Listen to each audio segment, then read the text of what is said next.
the strongest substance in the earth isn't diamonds, it's these handcuffs I'm about to be put in. Hey y'all, so today I'm reviewing the first episode of season 11 of Real Housewives of Beverly Hills. Or in this case, the Real Housewives of some women who live in Beverly Hills and some who live in Encino. So we start off right away with Lisa Rinna. She's going over to Kyle's house, and then Kyle has this thing on her nose, and she says she broke it, quote unquote, on the set of the new Halloween movie Michael Myers that's coming out later on this year, and I want to see the receipts. I don't think you broke it, sis. Unless Michael Myers KO chopped you in the face with his knife or something, I don't think so. I think this is just an excuse for her to get a surgery and to get a better nose. And supposedly she said that the doctor removed 10 years off of her life or her face. I mean, I guess when you're bored and you have money, you just get nose jobs. And then we pan out to Erica Jane, the woman who we are all here watching this very carefully. I know the FBI is waiting outside her house looking carefully at this footage, especially since she's in the car with Dora. And she's like, oh, I never been inside this car. And Dora's like, oh yeah, this is just a play car. This is just something there. And Erica, she looks like a full-on scammer too. Like, she has her scarf, her glasses. It looks like she's trying to hide away from the cops and everything, who probably around the corner watching them film this like, so you're in this expensive car. Interesting. And we go to Garcelle and Sutan, and Garcelle's friend Sheree is also there, which I also must say that it would have been interesting to maybe have her be as like important to the show as Kathy Hilton. Maybe add her to the cast as well. She seemed like a good time from this little scene. They were taking little shots, and Garcelle just looks so beautiful and elegant. And Sutan's telling her, oh, I haven't heard from the niece. I tried to reach out because I want everybody to get along. And it's very interesting that they're still kind of keeping this Denise storyline from last season on to this season a little bit. Like, at least trying to put like a bow on it a little bit and trying to, pin it in the butt. But it would have been so interesting, honestly, if Denise would have came back this season specifically. I wonder how the tides would have changed, because obviously it wouldn't be about her anymore. It'll be mostly about Erica. And would Denise also be on board with Garcelle and Sutan and try to get questions out of Erica and grill her the same way they were grilling her? So it's just like, that's what I want all the women on the show to keep the same energy as they did with Denise. Keep it with Erica and grill her with a ton of questions like, did you do this? When did you do this? Were you here? Were you there? How much? Blah, blah, blah. They need to ask all of those questions. The same way they did with Denise, they need to also be interrogating her as well. So then Lisa, Kyle, Dora, and Erica get together in Lisa's room, and they're all discussing like, oh, we're all back together. We're finally reunited. And Erica is just like, it's been kind of a long year and it's been, so draining. And I get dressed up for myself. I walk around the house in high heels for myself. And then we see the flashback to her and her husband from 2015. And he's like, I hope the judges like me. And I'm just like, oh, Bravo's so shady with the editing, because obviously what he's going through out in the real world. I'm like, that's probably his mentality now. Like, oh, I hope the judges feel sorry for me. I'm an old man, so hopefully they don't do anything to me. And then we move on to Dora and PK and her children. Dora, she looks beautiful as always. One thing, every single time she's on screen, I always think she's Aubrey O'Day from Danity Kane, the music group. Do you guys agree? Like, does she kind of look similar to Aubrey O'Day from Danity Kane? I kind of see it. She walks around her whole house looking like a Barbie, and her children are so adorable too. Like, you're not gonna pick me up, mommy? Like, come on. She also has a whole entire preschool or something in her basement. She has a whole school in her basement. They just casually pan out to it, and it's like, oh, here's some lady here who's teaching my children in her basement. Must be nice. And Sutan is walking around Kyle's old house that now Sutan is renting in. And she's walking around in her box shorts. You guys notice that her shorts were all boxy looking and her legs were so small, and it just looked like SpongeBob was walking around the house. So she's walking around and Kyle's like, wow, it's very strange seeing somebody else walk in a house that I used to have. And now she has her own stuff in here. But Sutan is only renting for now because I think she's gonna get another house.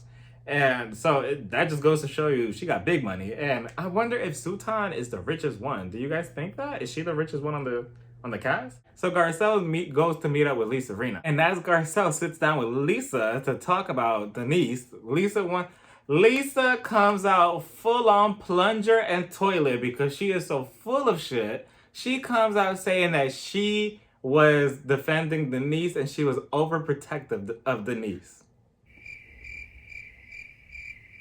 All last season, she said that she was just protecting her. She was just trying to be a good friend. She doesn't care about what she did with Brandy or who she hooked up with. Sis, then what was the last season about?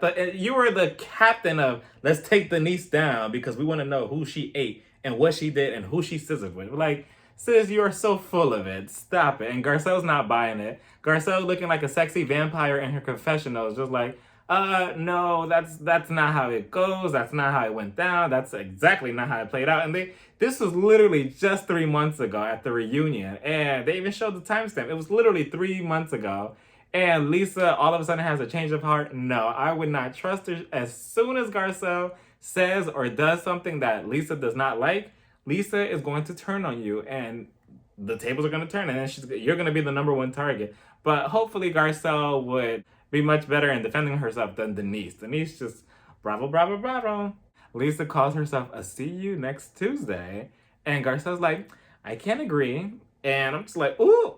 Well, I think Garcelle and the audience could all agree that, yeah, she was being a see you next Tuesday. So Garcelle said she's going to thread lightly. But if I was her, I would thread extremely, extremely lightly because Lisa just can't be trusted. And here comes the scammer of them all, Erica. So she does not paint herself out in any type of reasonable lighting in a courtroom. This whole scene, especially with her creative director flaunting every damn Chanel piece, any type of designer piece that he's just putting it on display like, oh, let's film in my huge closet full of expensive designer clothes.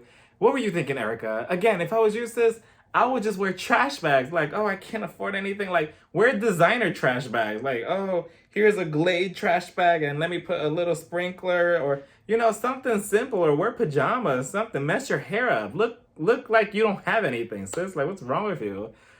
She's like, it's been so hard. The court system is closed and my husband's trying to, find a job and he's a lawyer. I'm like, it's kind of better that the courts are closed because as soon as they're open, that's where you're going in a nice designer handcuff. Erica is just saying that she has nothing to do. She's kind of going crazy, doing nothing, all this free time. Like, sis, nobody feels sorry for you, Erica. And I feel like this is the start of her sob story or recovery storyline of, oh, let me paint out this huge picture of me being bad, like doing nothing, like feeling sorry for myself. This pandemic has done so much to me, blah, blah, blah. But then later on when the heat gets hot, then she's gonna be like, oh no, like that wasn't me. I was a victim to all of this. I can already see it through. I wish Bravo would not give her any type of good editing, and I hope that they don't edit anything out later on in the season to make her look in better lighting. Like, Erica, you know what you did. We all know. And then one of my favorite scenes, so Dory comes in to Garcelle's house to visit her. Garcelle comes down the stairs looking so beautiful and flawless. And she shows Dory her fish tank. And she has 2 fish tanks, and one is black and white. And she's like, I named this one Dory because it's extravagant and beautiful. And then I named the regular goldfish after Kyle because she's regular, basic. She's ordinary. And I'm like, oh, the shade. And Dory's laughing.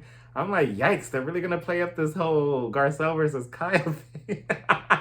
But I love, love, love the fish tank. I've never seen like the design like that. It kind of looked like a soup bowl, but it looks so nice. We finally get to see the new housewife, Crystal, which I wasn't sure how to feel about her, but I think she kind of rubs me the right way so far.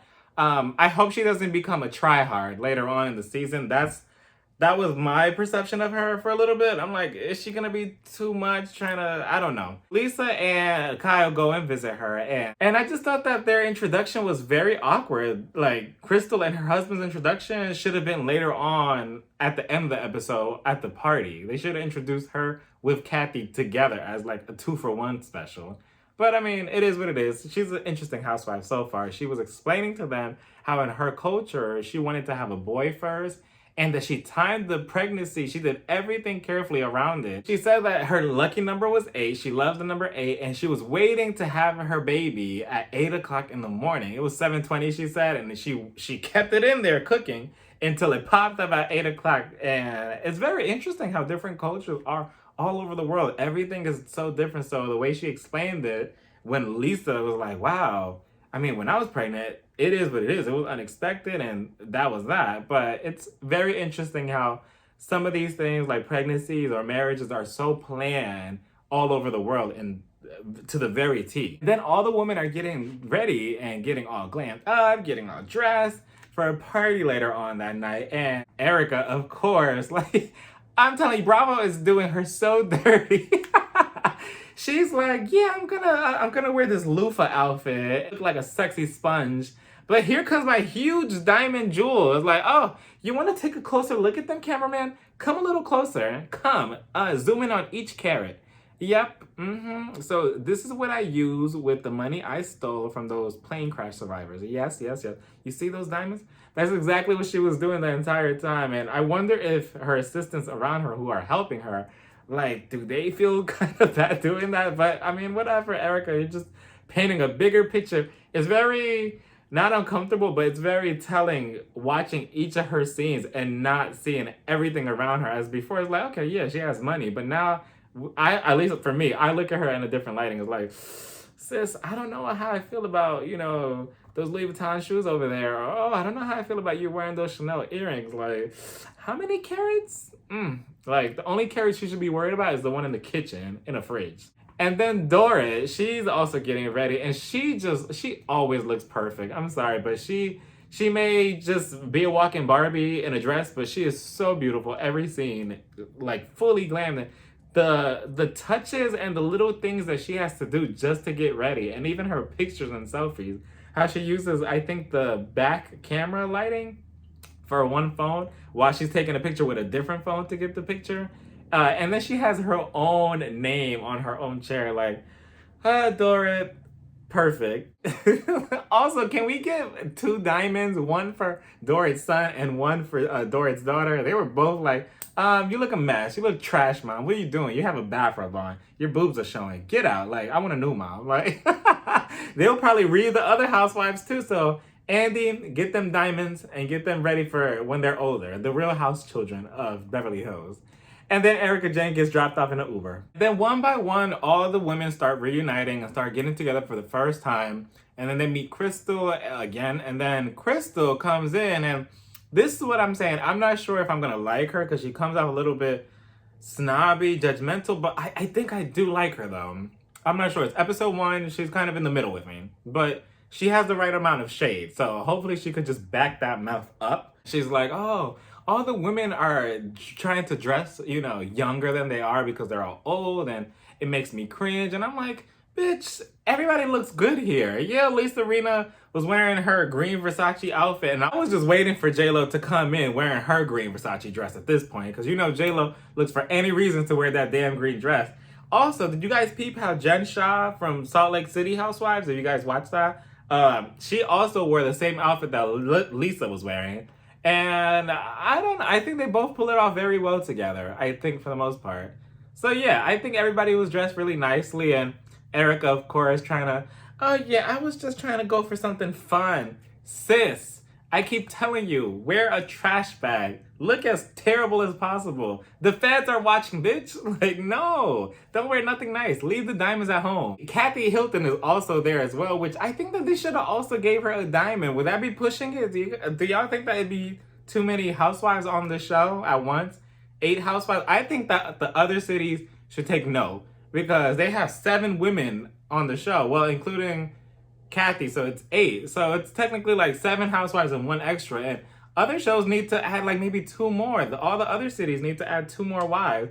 And she comes in, and maybe it was a drink, but I'm not sure. Garcelle comes in looking so nice in her purple suit. And Kathy's like, oh, I thought you were Kyle. How does Garcelle look like Kyle? What would y'all give Kathy Hilton's tagline if she was to be a housewife? What would it be?